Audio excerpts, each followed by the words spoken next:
한 주간 잘 지내셨지요?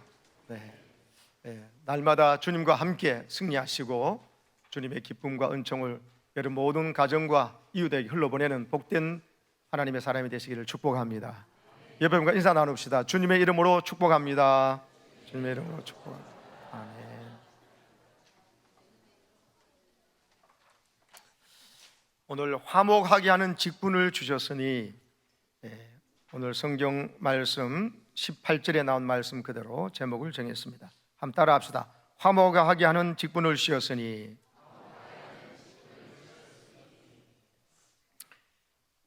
하나님께서는요, 여기 있는 우리 모든 사람들을 예수 그리스도를 통해서 구원받게 하셨습니다. 예수님의 십자가의 죽으심으로 하나님의 자녀가 되는 놀라운 은혜를 주셨어요. 이걸 오늘 성경은 그리스도 안에서 새로운 피조물이 되었다고 말하고 있습니다. 새로운 존재가 되었다. 근데 그 새로운 존재에게 주어지는 하나님의 직분이 있다는 거예요. 하나님 주신 직분이에요. 저 직분 받은 거 없는데요? 아니면 오늘 말씀을 잘 보세요. 우리에게 화목하게 하는 직분을 주셨습니다. 따라하세요. 화목하게 하는 직분. 이 화목하게 하는 직분을 우리가 하나님부터 받았는데, 이것은요, 먼저는 하나님과 나하고가 원수 관계였다가 범죄함으로 말미암아 하나님 앞에, 심판주 앞에 죄인이 되어서 심판받아야 될 하나님과 원수가 되어버렸는데, 이제 예수님의 십자가로 말미암아 우리가 하나님과 원수된 관계가 풀어지고 하나님의 자녀가 돼서 이 새로운 피조물이 되었다는 거예요. 그래서 우리는 하나님께 이 하나님과 화목하게 되었기 때문에 이제는 우리가 만나는 모든 이웃들, 가깝게는 내 배우자나 내 자녀나 부모나 형제 자매, 또 더군다나 하나님 부르신 이 교회 공동체 안에서 만나는 모든 사람과 함께 화목하게 하는 직분을 감당하게 돼 있어요. 세상에 나가서도 직장 사람들은 또 예수 믿는 사람도 있고 안 믿는 사람이 있어요. 안 믿는 사람이 더 많아요. 그 사람과의 관계 속에서도 우리는 하나님께로부터 받은 화목하게 하는 직분, 사람들과 화평하게 지내고 잘 지내는 이 직분을 감당하도록 하나님 앞에 부름받았다는 거예요. 그래서 여러분, 이 직분을 받은지 안 받은지도 모르는 사람들이 참 많습니다. 나는 교회 장로 아닌데요, 안수집사 권사 아닌데요. 그게 아닙니다. 예수만 믿으면, 예수 그리스도로 말미암아 하나님과 화목하게 된 사람 모두 다가 세상에 나가서 모든 나 외에 다른 사람과 화목하게 하는 직분을 받았음을 알고 그 사명을 감당해야 예수 믿는 사람이다, 그 말씀입니다. 아멘이십니까? 멀리 가려면 함께 가라는 책이 있습니다. 제가 언젠가 한번 소개해드렸는데요, 이 책 제목이 재밌습니다. 세상을 내 편으로 만든 사람들의 비밀. 여러분, 내 배우자도 내 편으로 만들기 힘든데, 또 내 자녀도 내 편으로 만들기 좀 힘든데요, 세상을 내 편으로 만든 사람들이 있다는 거예요. 그래서 여기에는 여러분, 성공한 사람들이 이야기 나는데, 이 성공이 여러분이 보통 생각하는 세상적으로 물질을 많이 모아서 재물이 많은 사람, 또 높은 고위직에 올라간 사람, 이런 사람을 생각하는데 아닙니다. 이 책에서 말하는 세상을 내 편으로 만든 사람들, 성공한 사람들은 자신의 일에 열정을 쏟을 줄 압니다. 자기가 무슨 사명이 있는지, 그리고 작은 것에도 행복을 느끼는 사람들이에요. 그러면서요, 무엇보다도 사람을 귀하게 여길 줄 아는 사람들이에요.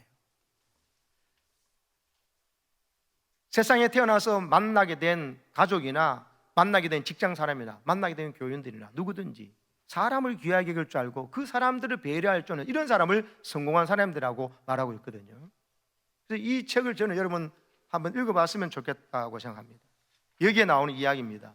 외국계 회사에 아주 유능한 분으로 인정받는 분이 있었어요. 그러니까 점점 승진을 했죠. 근데 여러분, 이분이 마지막 이 회사의, 우리나라의 지사의 대표직에 올라갈 거냐 말 거냐, 후보로 올라가는 게 당연하겠죠. 근데 이상하게요, 매년마다 후보는 올라가는데 이 사람이 떨어지는 거예요. 대표가 안 되고 다른 사람이 되는 거예요.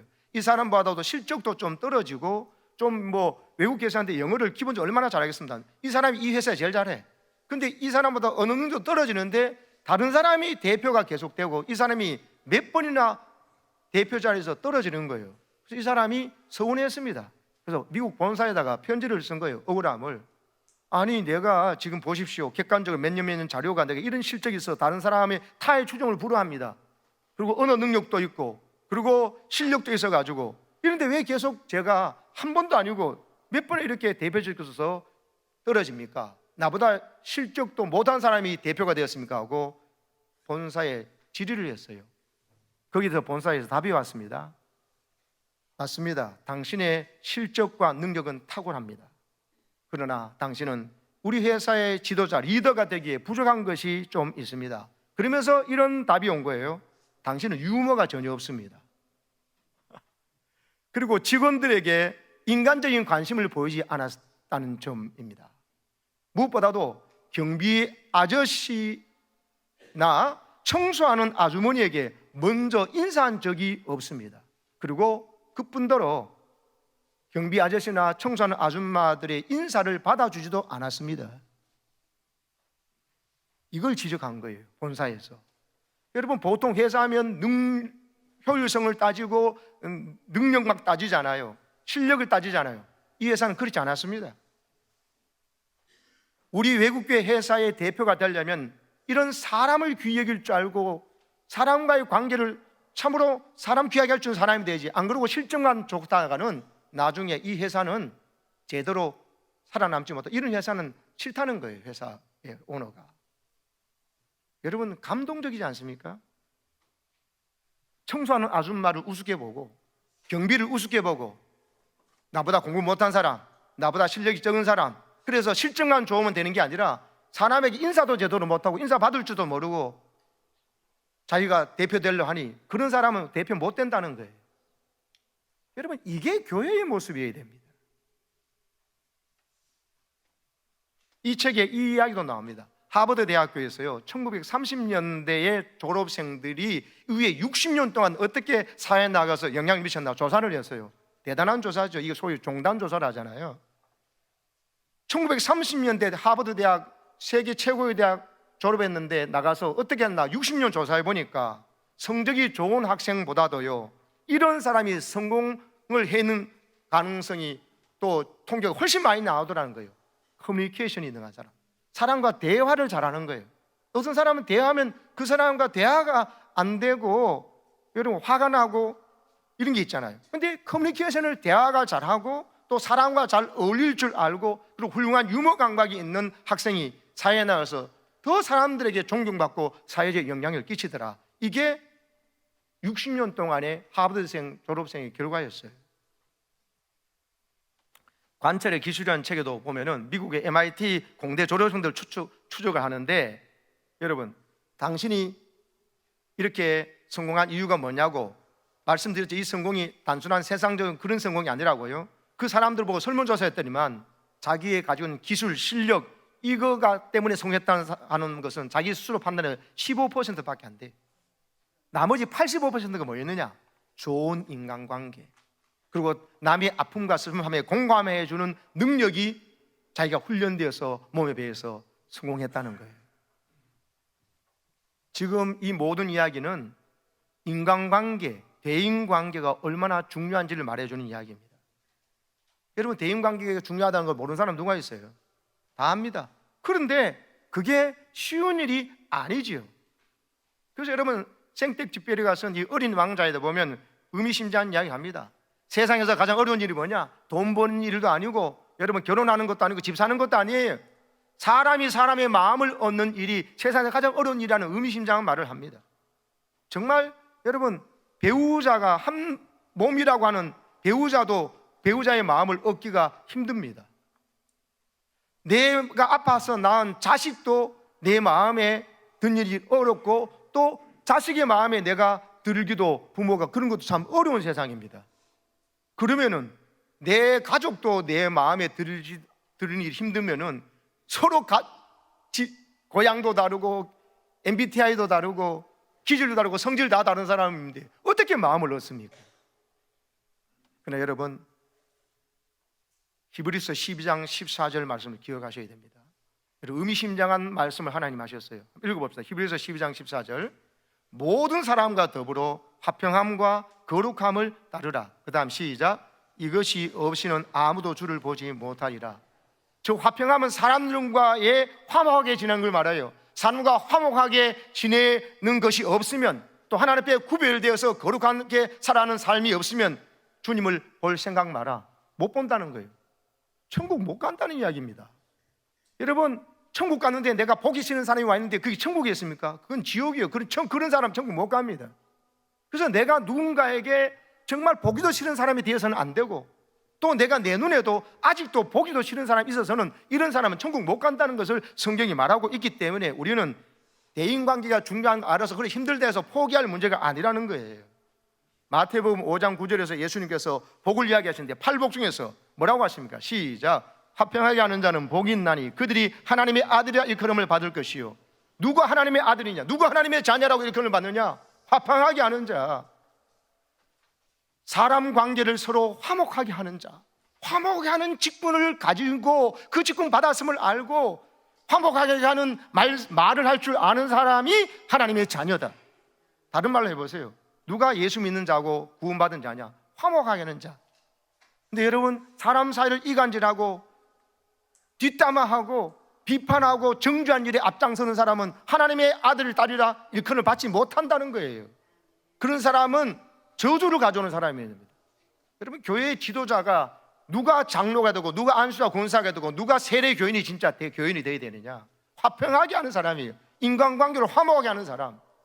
자기 아무리 열심히 있다 할지라도 그 말을 통해서 사람들이요 상처를 그 사람 말 때는 입는다면 그런 사람은 여러분 지도자로 세우면 안 되는 거예요.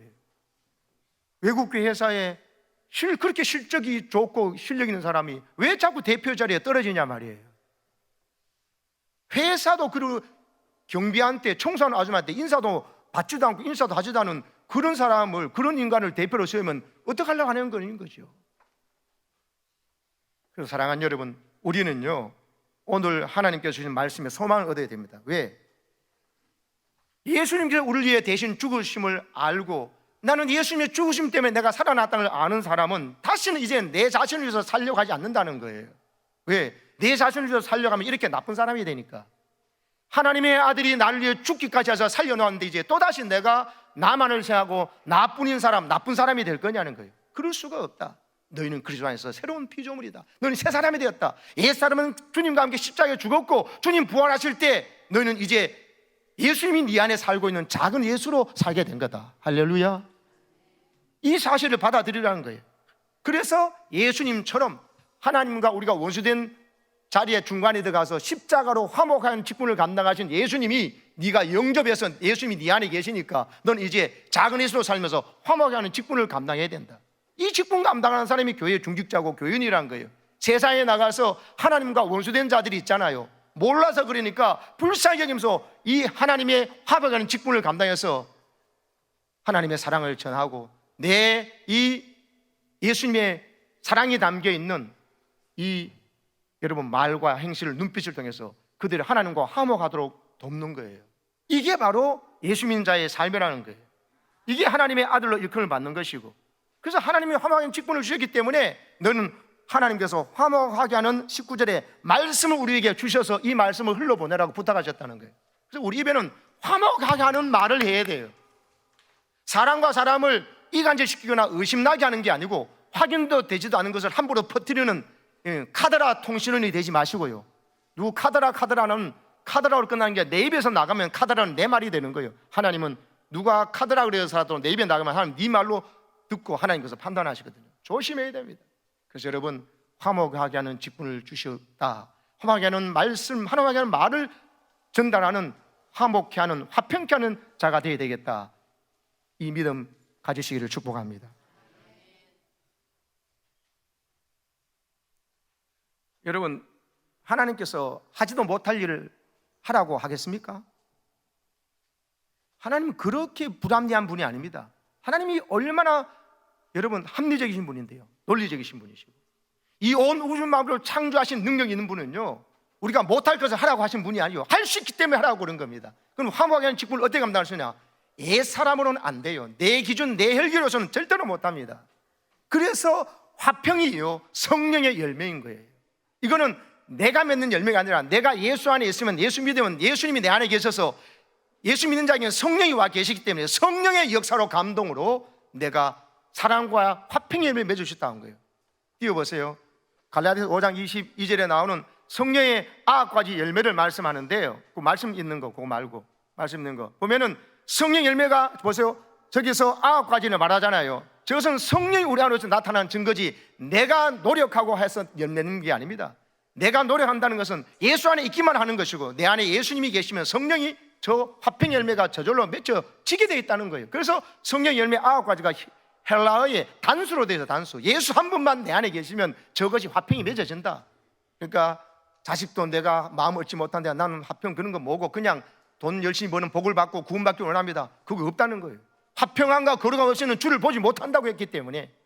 그래서 다시 열매 9가지를 보세요. 저기에 세 번째 화평의 열매, 하나님과의 관계가 사랑받고 기쁨이 생기니까, 하나님과 화평해지니까 사람에 대해서 저절로 화평이 온다. 그 화평이 남에 대해서 함부로 대답하지 않고, 함부로 말하지 않고 오래 참기도 하고, 남에게 친절하기도 하고 긍휼히 여기도 하는 자비의 열매가 있고, 남에게 저는 악하게 대하고 까칠하게 되는데 부드럽게 착하게 대한다는 거예요.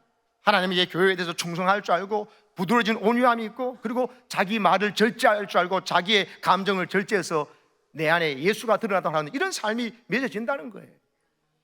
성령이 하시기 때문에 열매 맺어진다는 겁니다. 그러므로 난 그 직분 못합니다, 화평의 직분은 못합니다, 그런 소리 하지 마시고, 천지 만물을 창조하신 주님이라면, 물을 포도주로 만드신 능력의 주님이 내 안에 계시면, 물 위를 걸으며 풍랑을 잔잔케 하신 그 예수님이 말씀하셔서 직분을 주셨다면 능히 할 줄 믿으시기 바랍니다. 동정녀 탄생도 믿고, 오병이어 기적도 믿으면서 그 말씀하신 분이 네게 화목하게 하는 직분을 주셨다마는 안 믿고 나는 화목하게는 못해요, 이렇게 말하는 것은 하나님의 말씀을 정면으로 거절하는 것이어서, 난 하나님의 자녀가 되기 싫어요, 구원받기 싫어요 하는 말과 똑같다는 사실을 아셔야 돼요. 예수 십자가 때문에 죄 용서받았다는 걸 믿으면서 예수 십자가 때문에 네가 화목하게 하는 직분을 받았고, 그 직분은 성령이 오셔서 네 열매 맺을 거니까 너는 성령의 감동 따라가면 그렇게 화목하게 할 수 있다, 화목하게 하는 삶을 살 수 있다는 사실을 여러분 믿기를 축복합니다. 여러분, 미국의 신학교 상담학 교수로 계셨던 목사님이 이런 이야기를 하셨어요. 제가 수요 예배 때 한 말씀 드렸는데, 밤 12시에 학생에게 전화 왔습니다. 그 상담 보는 중에서 많은 젊은 목사들이 있습니다. 이분이 목사님인데, 이 목사님 상담학 교수님 목사님한테 밤 12시에 전화 왔는데 방금 전에 이혼을 했습니다 하는 거예요. 왜 그러냐고 하니까는 제가 사모를 때렸습니다 하는 거예요. 그래서 사모한테 이혼당했습니다. 뭐냐고 하니까 지금 자기가 두 번째 이혼을 당한 거래요. 첫 번째 이혼도 사모를 때리고 그랬다가 이혼당했다가 두 번째 이번 부인 만나가지고 사는 중에 또 자기가 막 혈기가 나서 사모를 때렸는데, 이 사모가 이제 안 그런 줄 알고 했다가 완전 쏘갔다 싶으니까 또 그날도 그 증세 보이니까 미리 사진기를 준비했다가 폭력을 행하는 남편 목사를 사진을 다 찍어서 바로 경찰에 신고하니까, 미국에는 바로 경찰이 와서 바로 그 줄로 가방 2개 들고 쫓겨났다는 거예요. 그리고 목사님한테 전화를 한 거예요. 상담한 목사님한테, 교수님께. 목사님, 저는 쇠사슬에 묶인 것 같아요, 이 말을 하다닙니다. 자기가 지금 두 번째 이런 이혼을 당하고 자기 행실을 보니까 자기가 뭔가에 어두운 쇠사슬에 묶인 것 같다는 말을 하는 거예요. 왜 그러냐 물으니까는 자기 아버지가 자기가 어릴 때 늘 어머니를 구타하는 모습을 봤다는, 어머니를 폭력을 행한 걸 봤다는 거예요. 보면서 아버지에 대한 분노, 아버지 때 그 행실에 대해서 상처를 입었다는 거예요. 그리고 어머니 시퍼렇게 살아계시는데 첩을 데리고 와서 안방에 살고 어머니는 사랑방으로 내쫓았던 모습을 봤다는 거죠. 그래서 아버지에 대한 분노와 이 상처가 있는데 이걸 치유하지 못하고 그 분노로 있다가 이제 시간 지나서 자기도 목사가 된 거예요. 근데 자기가 가정주부로 살면서, 여러분, 자기 아내를 자기가 아버지가 나쁜 거 봤는데 자기가 상처 입어놓고도 자기가 그대로 자기 아내에 하대서 이혼당했는데 두 번째 다다 이렇게 이혼을 당한 거예요.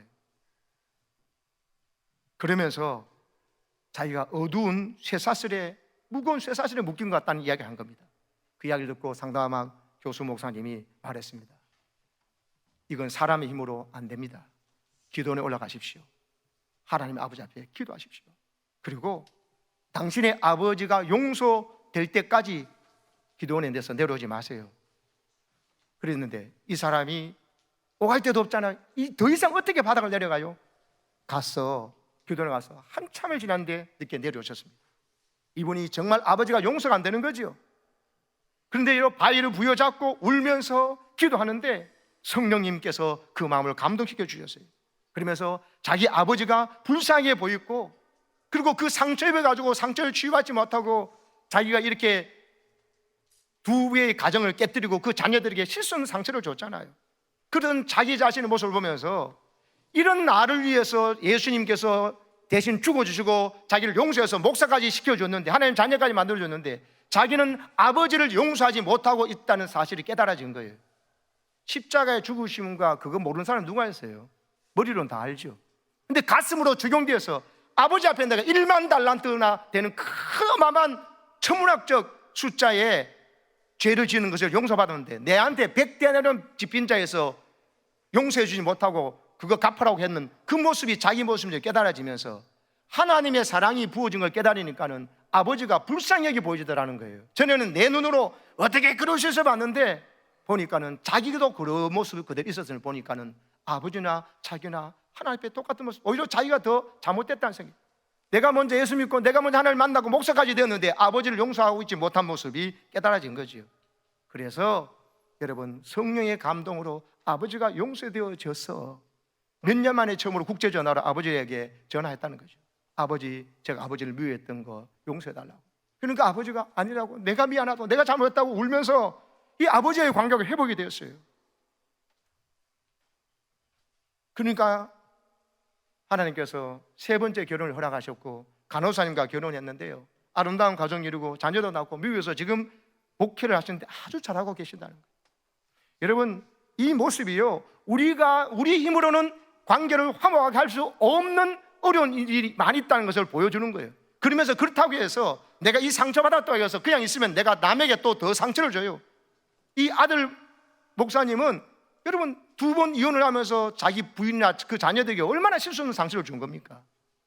그러나 그것이 하나님과 먼저 화목의 관계가 회복되어지니까는 사랑과의 관계가 회복되시더라는 것이고요, 사람으로는 관계 회복이 불가능한 것을 여러분 성령께서 오셔서 역사하니까는 회복이 되어진다는 것을 보여주는 것입니다. 여러분, 어떤 사람은요, 왜 자기가 남에게 상처를 주는 사람인데 자기가 상처받은 것만 생각합니다. 왜 그런지 아세요? 왜 상처를 자기가 남에게 주는 건 기억하지 못하고 자기가 상처받은 것만 기억하는지 아세요? 자기 기준으로 보기 때문에 그렇습니다. 여러분, 내 기준으로 사람을 바라보면은 사울왕같이 되어버립니다. 사울왕같이 봐서 우리 안에는 시기 질투심이 있거든요. 그래서 다윗이 남에게 인정과 이런 건 못 봐요, 그 꼴을. 그래서 다윗을 계속 죽이려고 하지 않습니까? 생명의 은인이고 자기 사위잖아요. 근데도 죽이려고 합니다. 내 기준으로 사는 자는 관계를 깨는 자가 돼요. 남에게 상처를 주는 자가 돼요. 근데 내 기준이 아니라 하나님의 기준으로 살면은요, 어떻게 됩니까? 내게 진짜 상처를 주는 사람도 그 심판은 하나님께 맡기고 나는 그 사람을 용서해버리는 거예요.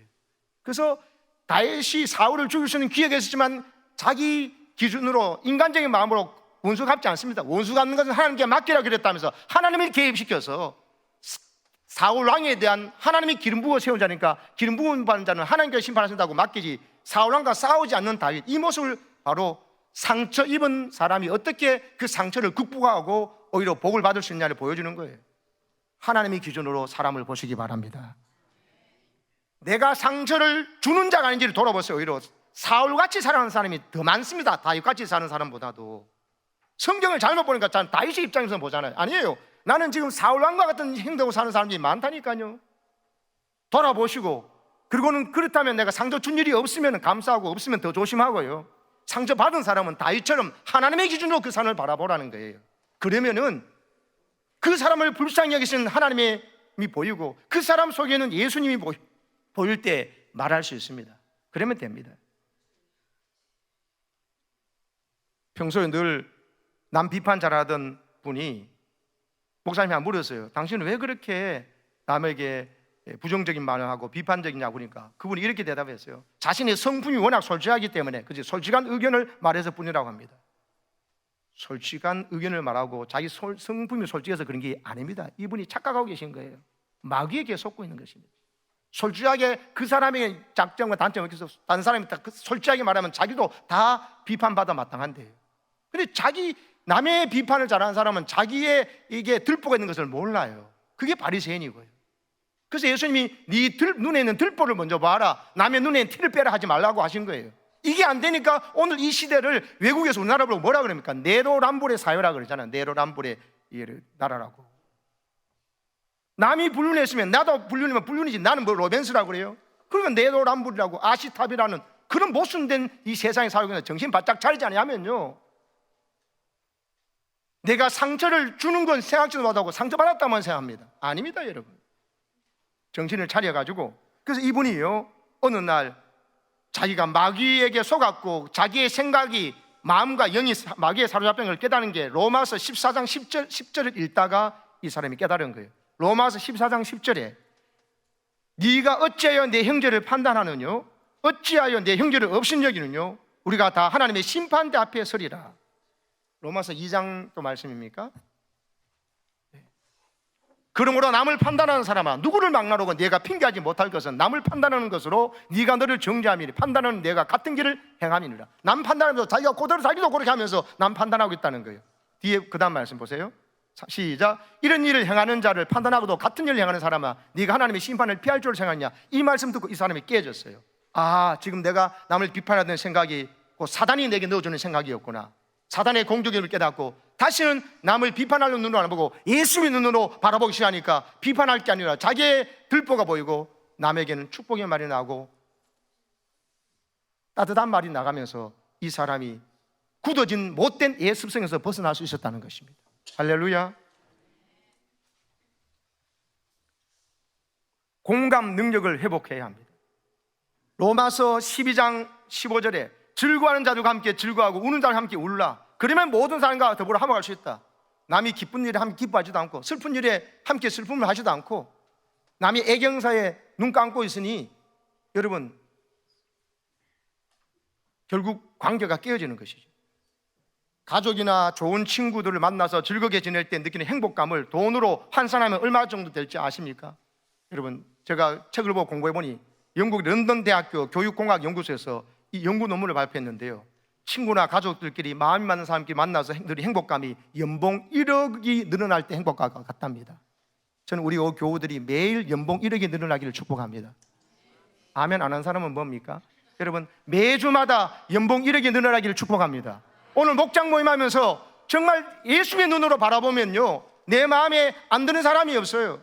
내 기준으로 보니까 내 낳은 자식도 내 마음에 안 드는 거예요. 그리고 배우자도 남편 아내에 대해서 내 마음에 안 들어가지고 그런 거예요. 예수의 눈으로 바라보면 고마워 죽습니다. 그렇게 되면 여러분 연봉 1억이 매일 일어날 줄로 믿습니다. 사랑하는 여러분, 오늘부터 화평케 하는 직분, 화목케 하는 직분을 감당하는 여러분 때문에 가정천국과 교회천국과 목장천국이 이루고 직장의 위대한 하나님의 역사가 일어나기를 주의 이름으로 축원합니다. 아멘.